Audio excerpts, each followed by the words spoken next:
একটু দাঁড়ায় করে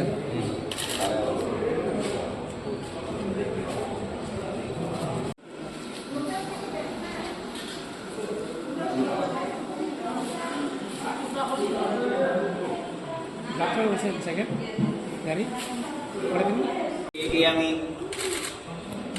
ওম নমো বিশ্বকর্মণে দেবতিভ্যে এষ অস্ত্র পূজনমং করিষ্যে পার্থে করিষ্যামি।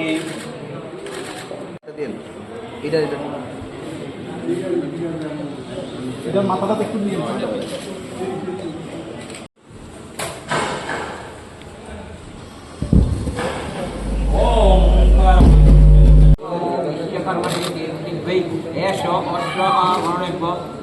पूजनमहं करिष्ये।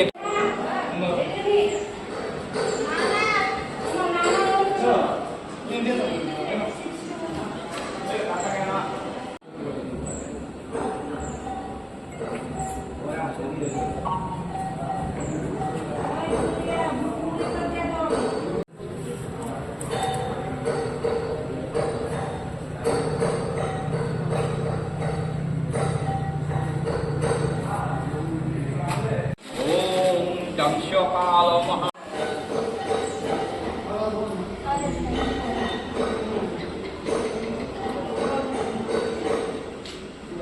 ओम नमो विश्वकर्मणे देवतिभ्ये एष आवरणभ्यो पूजनमं करिष्ये पार्थे करिष्यामि। एष विश्वकर्मणे देवतिभ्ये अस्त्र। এখানে আমরা দ্বিতীয় বাহিনীর ত্রিপুরা রাজ্য রাইফেলসের পক্ষ থেকে পূজাটা করি সবাই মঙ্গলের দিকে, আর যাতে সবাই মানে ভালো থাকে। আর আমরা বিশ্বকর্মার পূজাতে আমরা অস্ত্র পূজা করি সবাই ভালো দিকে, কারণ যাতে সবাই খুব শান্তিতে থাকতে পারে। এইভাবে আমরা বিশ্বকর্মার কাছে প্রার্থনা করি যাতে সবাই ভালো লাগে। অস্ত্র পূজাটা কী কারণে করা হয়?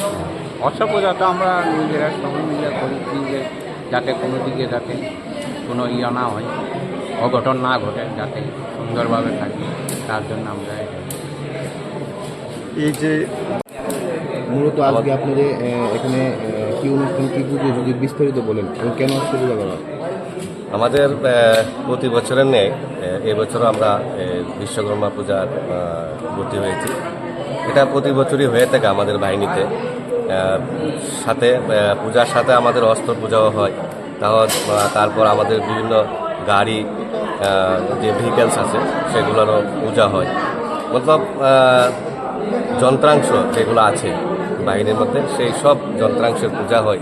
ইলেকট্রিক্যাল যে গুডস আছে সেগুলোরও পূজা হয়। অস্ত্র পূজাটা কী কারণে করা? অস্ত্রটা কী কারণে? আমরা এখানে অস্ত্র পূজাটা করা হয়, এটা আমাদের একটা বিশ্বাস আমাদের আছে যে আমরা যাতে আমাদের যে অস্ত্রগুলো আছে সেগুলো যাতে ঠিক সময়ে সঠিক কাজ করে, তার জন্য আমরা ঠাকুরের প্রতি হই। বিশ্বকর্মা শ্রী শ্রী বিশ্বকর্মার আমরা এই পূজায় প্রতি হই। আপনার পরিচয়টা? আমি নায়ক সুবেদার এমপি জওহরলাল দাস। ধন্যবাদ।